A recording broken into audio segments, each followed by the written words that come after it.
Every year, over 500,000 new businesses are started in Britain by people dreaming of a bright future.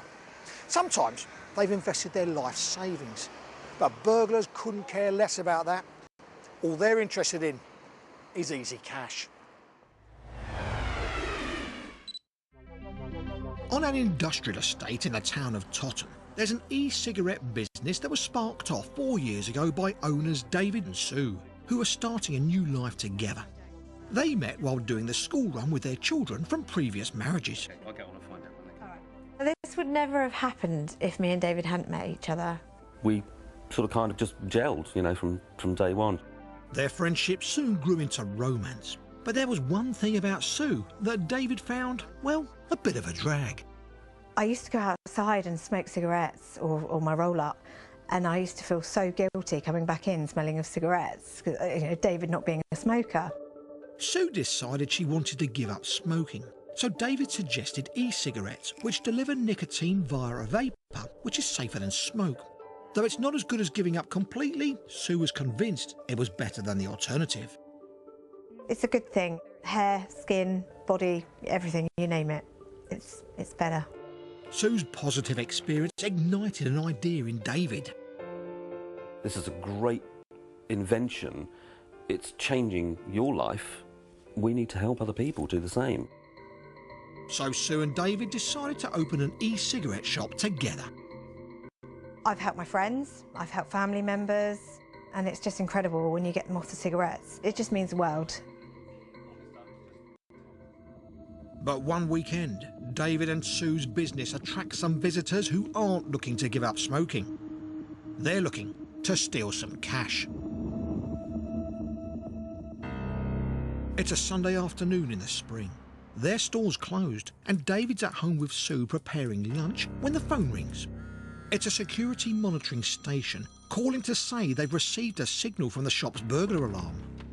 My initial thoughts were, oh my God, what's going on? What the hell's happened? You know, has somebody gone in the building? Is the building on fire? Your heart sinks and you just think, oh, you know, and we had to just turn everything off. We had to turn all the dinner off and literally peg it out the door. It's a half-hour drive to get there.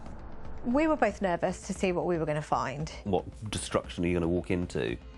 When they arrive, the police are already outside. It's clear there's been a break-in. The door had been wrenched open.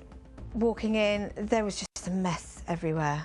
Some of their stock is scattered across the floor.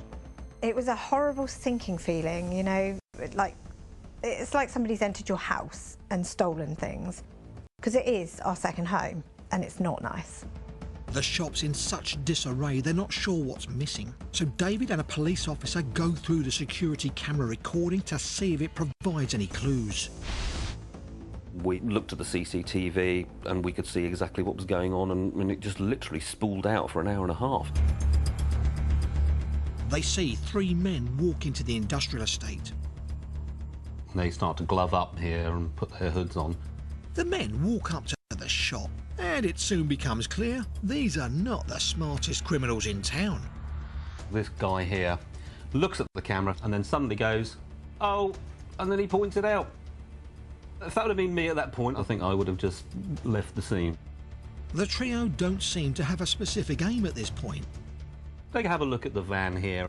You know, half of me thinks that this may have been the target. I don't know. I don't think they really knew what they were looking for until they saw the safe. Then one of the men looks through a window and sees a safe under a counter. A camera inside records the sound and vision of their excitement when he tells the others what he spotted.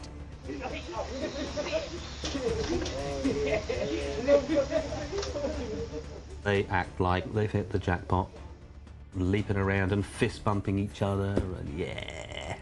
They literally thought it was Christmas. I mean, I see my children get excited like that when they get their toys. Yeah, we got the jackpot. No, you haven't. Little do they know, the safe only holds around £60 in coins.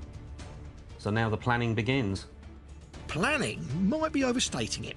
One of them giddily runs off in search of tools to help them break in. Soon, the men return with metal beams and wooden planks to smash the burglar alarms. One of them has to climb up to complete the job.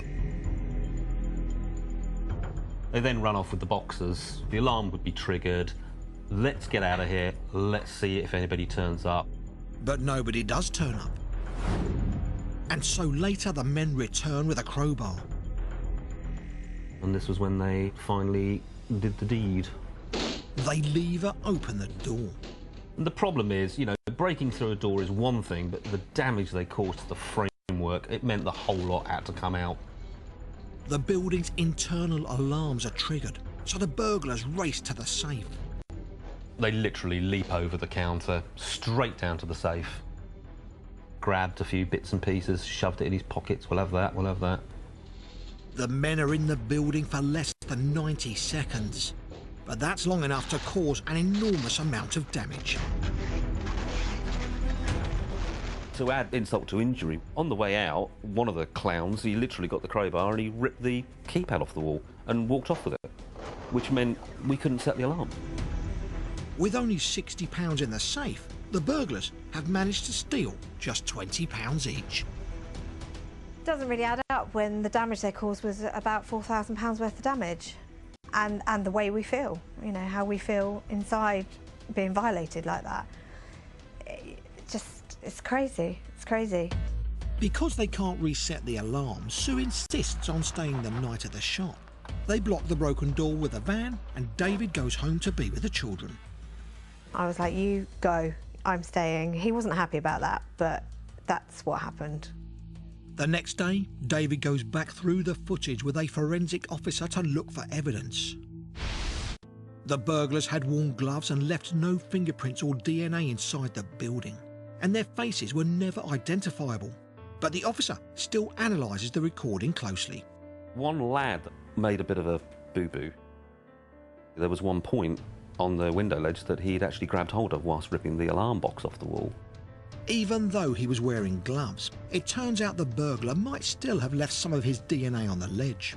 Police technology is now so sophisticated they can even detect skin cells that might have been forced through the fabric of a glove. The forensic officer goes to take a look and finds the man did indeed leave a little bit of himself behind. That was the point of no return for him. The forensic team identifies who the man is from his DNA. Officers track him down and arrest him. David and Sue are given the good news. It was brilliant. It was like, great, at least they've got one of them. Delighted. Cracking job the police did. It was a nice feeling knowing it wasn't a personal attack and knowing that they just were some random idiots, basically, that decided to break into our premises. In court, the man pleaded guilty to burglary. He was sentenced to a community order and placed under the supervision of the probation service for 12 months of drug rehabilitation. He was also ordered to pay £250 in compensation. One of the other men was also later identified by police. It turned out he had been caught for an unrelated crime. David and Sue have tightened their security since the burglary and don't leave any money unattended on site. They also found over the following week some benefit from their bad experience. We don't advertise. Everything we do here is through word of mouth. The break-in actually just made us get busier. And not having smoked tobacco for 4 years, Sue's well on her way to packing in e-cigarettes too. I hardly touch nicotine at all anymore, and I can leave my e-cigarette alone, so I don't have to have it next to me 24/7.